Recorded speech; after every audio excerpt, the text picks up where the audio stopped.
按了葫芦起了瓢。嗯，说了你也不懂。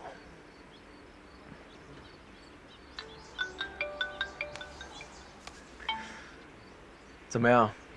你那有收获吗？已经查到了，经过确认，那个徽章确实是德国卡恩昆虫研究会的徽章。这个研究会在国立农业大学昆虫学院有个常驻的办公室，有9名本地员工，2名是女性，其中1位正在上班，而另1位在休假，我联系不上。联系不上？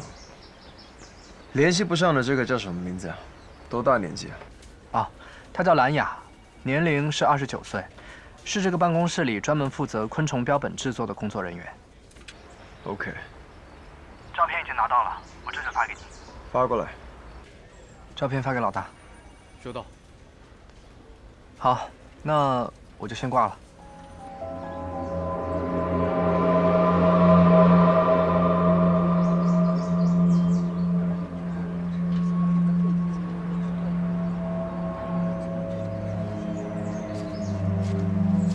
怎么样？你看他的拳头，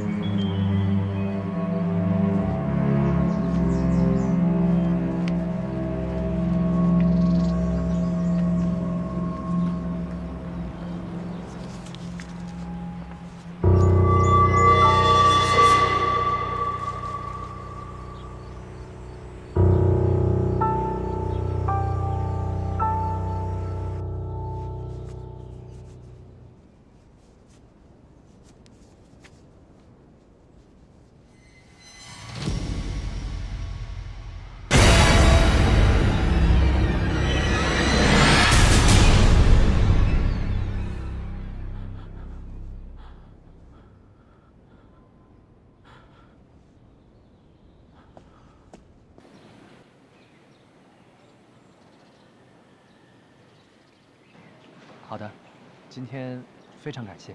啊，不客气。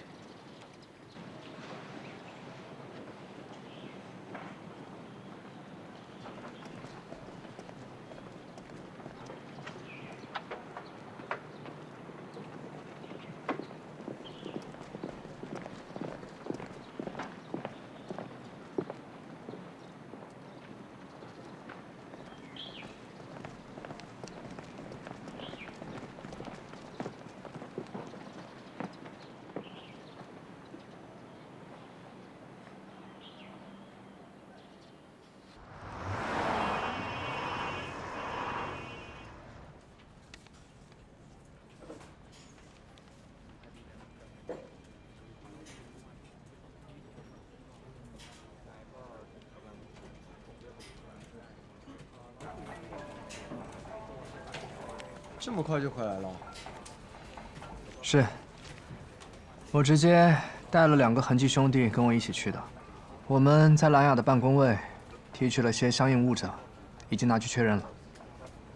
还是联系不上本人？还是联系不上。这个兰雅是一个什么样的人？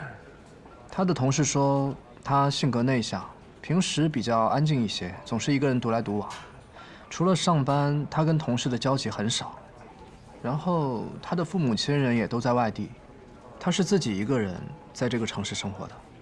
性格孤僻。对。哦，他的工作也跟昆虫有关。有男朋友了吗？我们问过他的同事这个问题，他的同事说没见过他有什么男朋友，也没见过有什么男生来单位里接送他。哦，不过我把他们单位的监控视频都要来了，可以看看他在单位期间都接触过哪些单位以外的人。家庭住址有了吗？有了，不过他年假是15天，已经快结束了。办公室的工作人员说，他们也只有上班的时候才有交集，休假了就互相不联系的。可能兰雅还在休假期间，她就是不想让单位或者外人找到她，这也很正常。我们可以等一等。不等了，向局里申请搜查令吧。大不了等他完好无损的回来，我当面去向他道歉。好的，我知道了。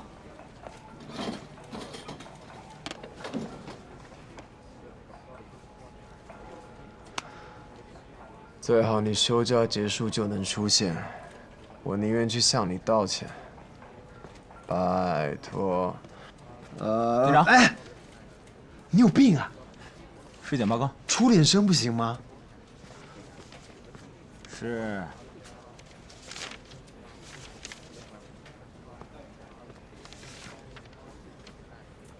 怎么放起这个了？罗摩王子，今天早上在公园里发现的尸体，就是他。皮林瓦。皮林瓦死了。死了。尸体检查报告显示，死者全身无任何外力伤痕，内脏完好，系因毒品注射过量导致心脏骤停而死。死亡时间今天凌晨12点到2点左右。天哪，怎么会这样？当初我那么喜欢他，这才多长时间？怎么就这样了？是啊，好像突然就被爆出吸毒了。他在剧场服装间里注射毒品的那张照片，还是当时各种媒体娱乐版的头条呢。男生也这么八卦吗？赶紧说正事儿了。你们在现场有找到针头吗？没有找到。没有。是，我跟痕迹的兄弟们确认过了。现场除了他贴身口袋里发现的那些即时贴，目前没有发现其他有用的物证。怎么可能找不到呢？一次性注射这么大的剂量，从注射到死亡不超过3分钟，现场怎么可能找不到注射器？除非是别人注射的。注射器被那个人给带走了。你还真靠谱啊！越来越靠谱嘞。说得对，怪不得他手里会攥着个袖扣。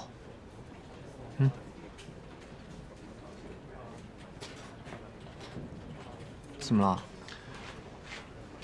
笑起来没完了。你现在是不是应该马上组织人员重新进现场去找一找线索啊？啊？是。啊，卡，跟我搜去。好，走。哎，先去调警犬。是。是。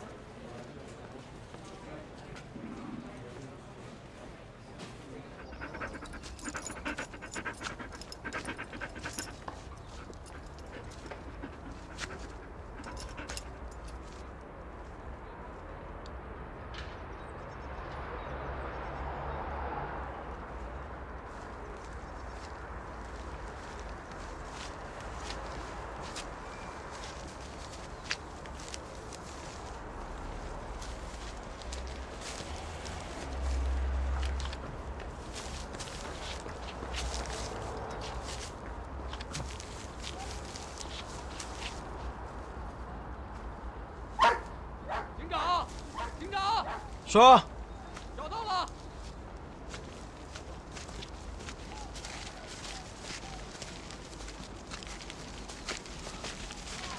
在这里，真棒啊！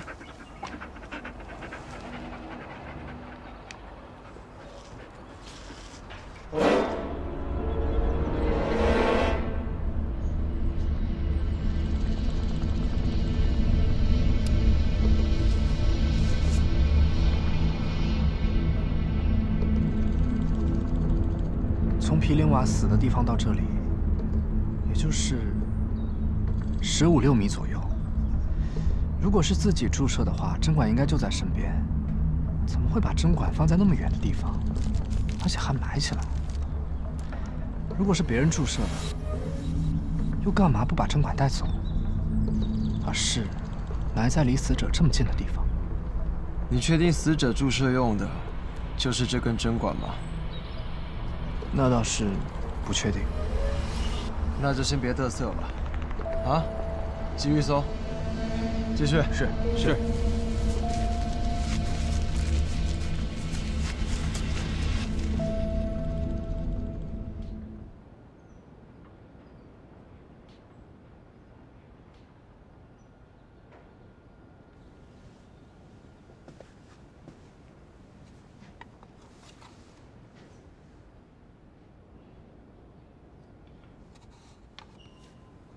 嗨，你脸色不太好，是没休息好吗？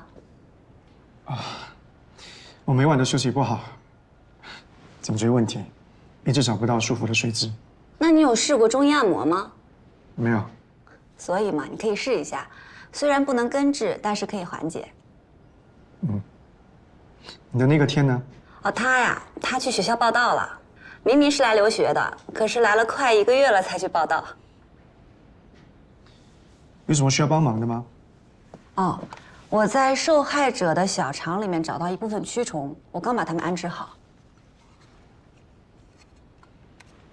谢天谢地，有了它们，我们最终的结论肯定会更准确、更可靠。没那么容易。你要知道，蝇类到达过火尸体的时间和普通尸体的时间是不一样的。在干燥的环境中，蝇类到达烧伤尸体的时间要比未烧伤的尸体提早1天。在潮湿的环境中，应该提早个4天吧。那具尸体已经高度的碳化，要确切的知道死亡的时间，还得考虑到现场环境的温度、湿度等，进行模拟，然后一遍又一遍的进行培育才行。可是不管怎么样，它们肯定比我们现场采集的样本要更直接、更可靠。那倒是。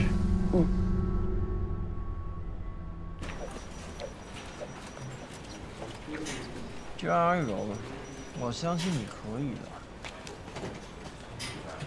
第12天加油，第13天又加油。从字体上来看，这一看就是女生写给平林瓦的呀。是啊，不然不会这么当宝贝似的贴身保存。你看他浑身上下连一张纸币都没有，可是呢，身上却揣了这么多的即时贴。流浪汉还要什么纸币？有纸币就不流浪了。所以说这些比纸币还珍贵吗？这些字条像是在鼓励着平林瓦坚持做一件什么事情。你们看，还叫他罗摩王子呢，搞不好是个女粉丝呢。我觉得肯定不是简单的女粉丝，不然皮林瓦也不会这么珍视这些即时贴了。车轱辘话来回说啊，说正题吧。自杀还是他杀？他杀，但是他死的这个姿势确实不像他杀，更像是有仪式感的自杀。现场确实也没有除他之外的人出入的痕迹，并且根据尸检报告和他老师的介绍，他有吸毒史。吸毒者吸毒过量死亡，这也很常见。但问题是，他如果是自杀，针管不应该就在旁边吗？干嘛还要跑个10来米再埋起来，对吧？还有一个重点，从他到针管被发现的地点之间，并没有发现他的脚印。何况，他手里还攥着一个袖扣，死的时候攥得死死的。这说明了什么呢？说明他死前在努力地保存线索。当然，如果说是他杀的话，也有一些令人费解的地方。首先是现场，现场并没有挣扎打斗的痕迹。第二点，从验尸报告上看，针孔也是在胳膊上正常静脉注射的位置。难道他就乖乖地接受凶手的注射吗？其次，凶手为什么要把针管埋在现场附近，而不是带走？对吗？目前物证部门还不能确定就是这根针管注射的皮林瓦，还在检测。是啊，但如果不是这个针管注射的，那就更说明是他杀了。就像我刚才说的，杀他的那个针管已经被凶手带走了。OK， 如果是他杀的话，现场是第一现场还是第二现场？单从现场已有的物证来看，死者首先应该有一个女关联人，就是一直写这些即时贴送给他的。其次，可能还有一个男关联人。这个男关联人就是这个袖扣的主人。当然，这个袖扣也有可能是皮林瓦自己的，可能对他有什么特殊意义，所以一直保存着。作为曾经的恐惧大咖，有过这样的袖扣也并不奇怪。喂，你好。哦，好，马上。好，再见。警长，物证那边让咱们过去一趟。现在吗？对。卡。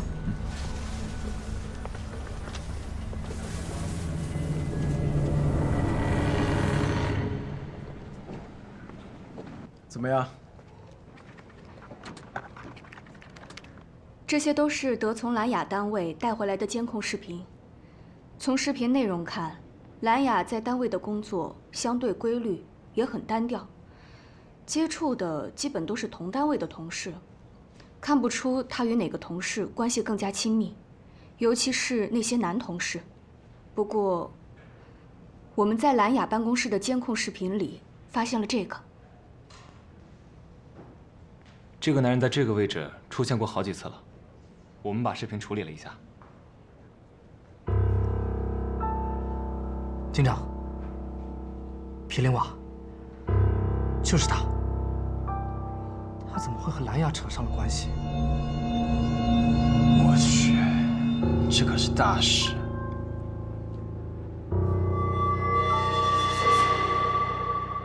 难道是皮林瓦杀了兰雅？不应该啊。那皮林瓦也杀了素潘和宗拉维蒙吗？还是只杀了兰雅？还有别的凶手吗？那他为什么要杀兰雅？难道是他杀了兰雅之后良心不安，畏罪自杀吗？哎，你到底是记者还是警察？当然是警察。那就别光提问，赶紧该怎么查就怎么查去啊！我教你个简单的，你先去问问伦威，在皮林瓦身上到底有没有纹身，或者看看皮林瓦右脚有没有小脚趾。我这就去。哎，回来，光干这事便宜你了。卡，这事你去办。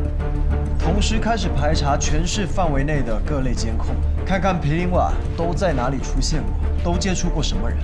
是。还有，你去物证催一下针管的检测结果。好。一定要封锁消息，不能让媒体知道。明白。对吧？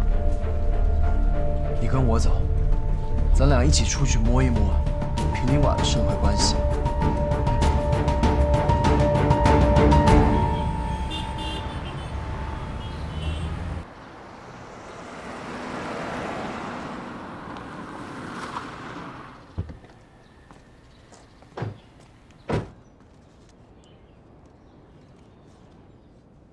他死了？不会吧？他还那么年轻，怎么会这样啊？才1年多没见，怎么就死了呢？还死得这么凄惨。在你的印象中，他之前有没有什么仇人，或者得罪过什么人吗？伊台罗摩衍那，只有罗摩王子和他妻子西多是演员本人露脸的，其他演员都只能戴着面具。你说演罗摩王子的皮林瓦得罪的人能少吗？不过要说仇人，那肯定就是他当时的琴师和他的婢爵了。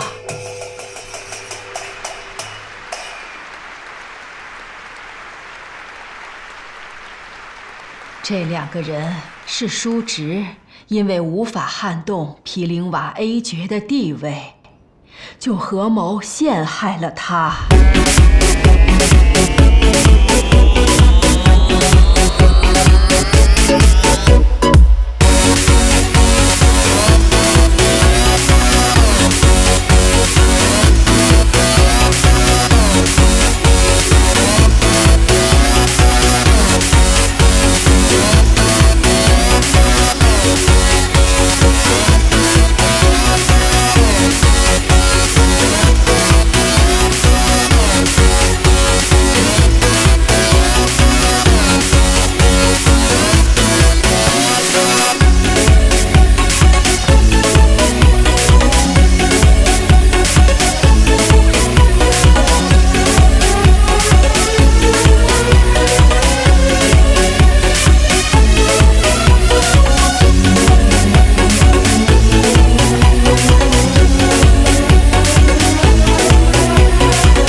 事后反应过来，非常难过，觉得自己玷污了恐惧，玷污了罗摩系，玷污了罗摩王子，他就积极戒毒。可是那对叔侄并没有放过他，那个侄子继续诱惑毗陵瓦吸毒。罗摩王子，大家稍等一下，我们演员还在休息。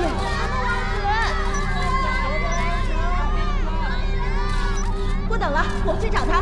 走，跟我走，我带你去见他的毗陵瓦哥哥。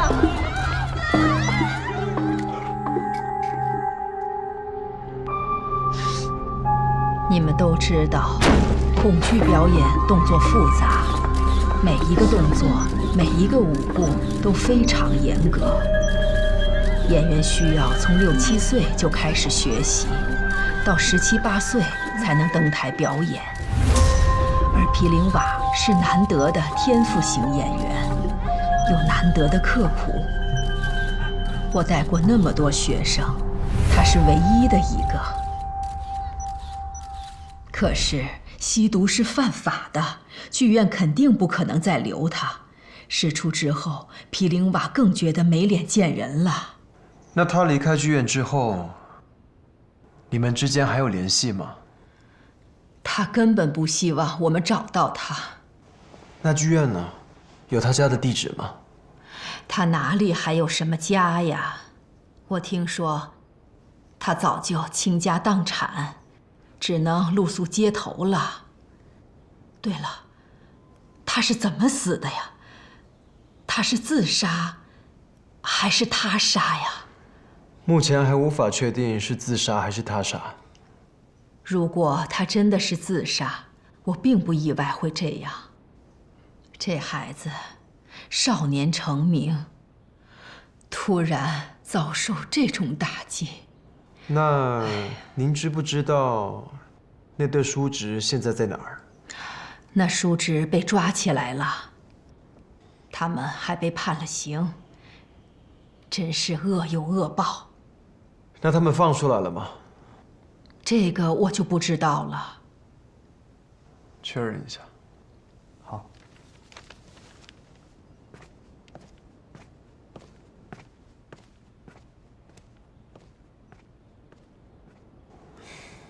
据您了解，毗陵瓦有交往的女朋友吗？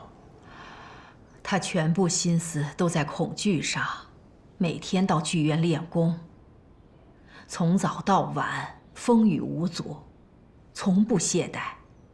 他哪里有时间去交女朋友啊？您觉得毗陵瓦会杀人吗？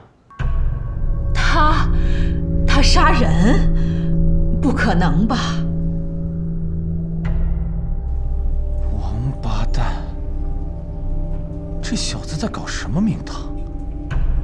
他居然敢监视警察！要把警长叫回来吗？再等等，别的活都放下，把收集的视频全都看完，看看还能查到什么。是。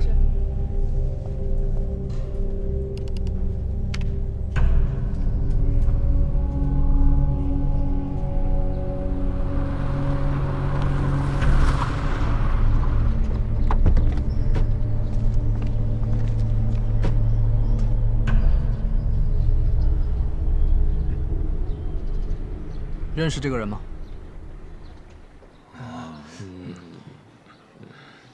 都别装了啊！我都打听完了，他一直住在这儿。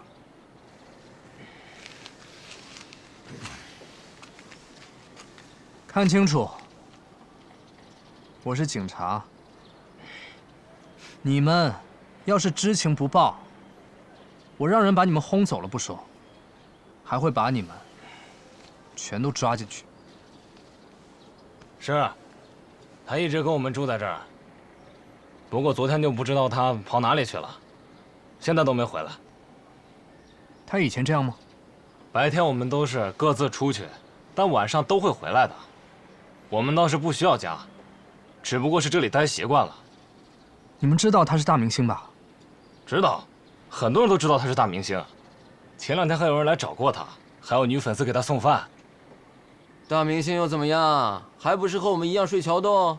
人家是和你一样一起睡了桥洞，但你没有当过大明星啊。等一下，等一下，一个一个说，慢慢说。你先说，前2天谁来找过他？一个男的，不认识，拿着画像来的。不过不是来找我们，在南区，我是听他们议论的。拿画像？画像就是画出来的那种。什么样的男的？据说是一个年轻人，大概30来岁。说是还很帅气呢。还有那个女粉丝给他送饭，怎么回事？一个年轻姑娘，长得特别好看，几乎每天都会来给他送晚饭。每天风雨不误。他爱上她了。对，我想起来了，他还给他写了首诗呢。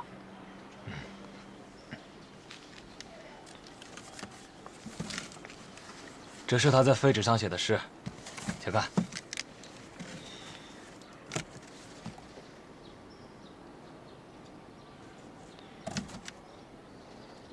记一下。这些你们见过吗？见过，这些都是那位姑娘贴在送饭的饭盒上的，对吧？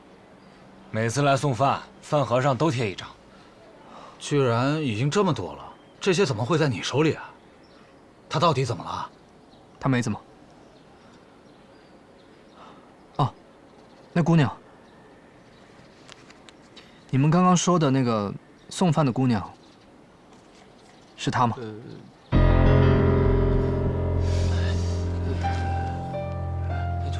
哎，是的，是的，没错，就是他。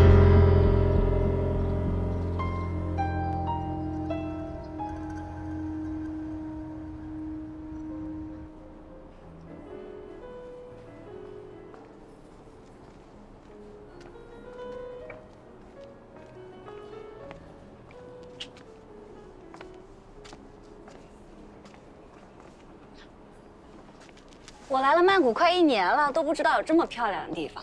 你来了才1个月就知道了。不过也是啊，你连红灯区什么样你都知道。这是瓦拉里路推荐给我的。我就说嘛，他对你的感情不一般。吃的是一般，不过这里视野超棒。哎，我呢就是想带你出来散散心。我之前也带师兄来过一次。哎，你尝尝这家的木吉托，好像和你在国内的不太一样。哎，等一下，你的意思是说，你早就知道这儿了，而且已经来过了，对吗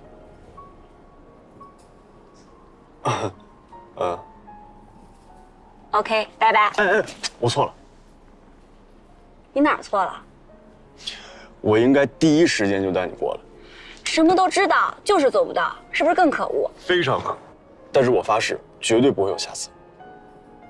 切，哎，不信你看，我为了和你多待一会儿，手机都关机了，谢绝一切外界联系。哎，你看那边，那边就是湄南河，夜景多漂亮，和我们山江一样。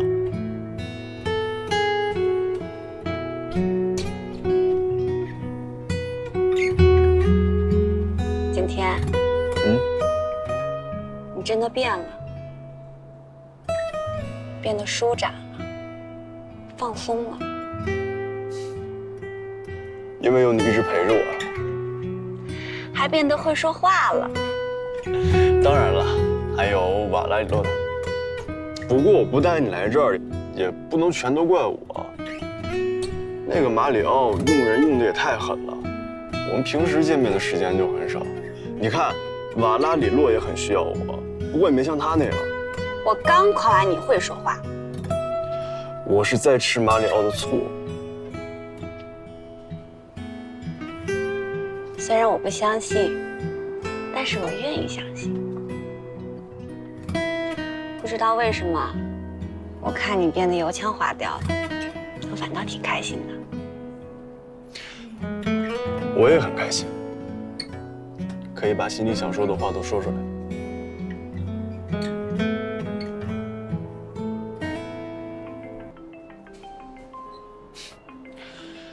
你看吧，我就说这个马里奥用人用的太狠。我跟你打个赌好不好？如果是马里奥，我给你100株；如果是瓦拉里洛，你给我500株。没问题，成交。500株，现结。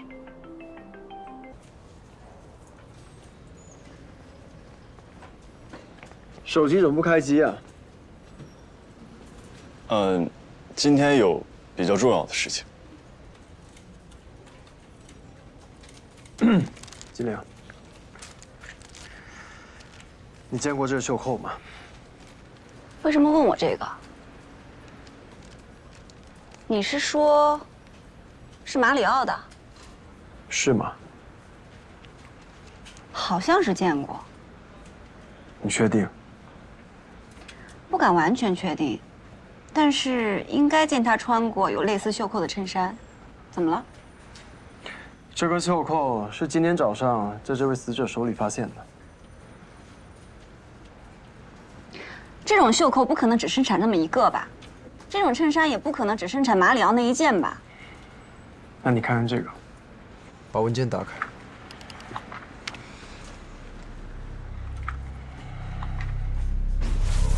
怎么会这样？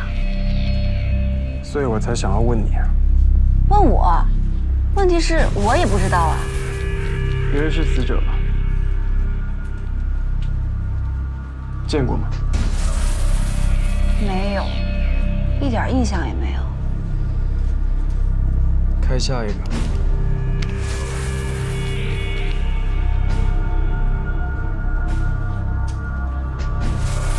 怎么会这样？所以我才会叫你过来的。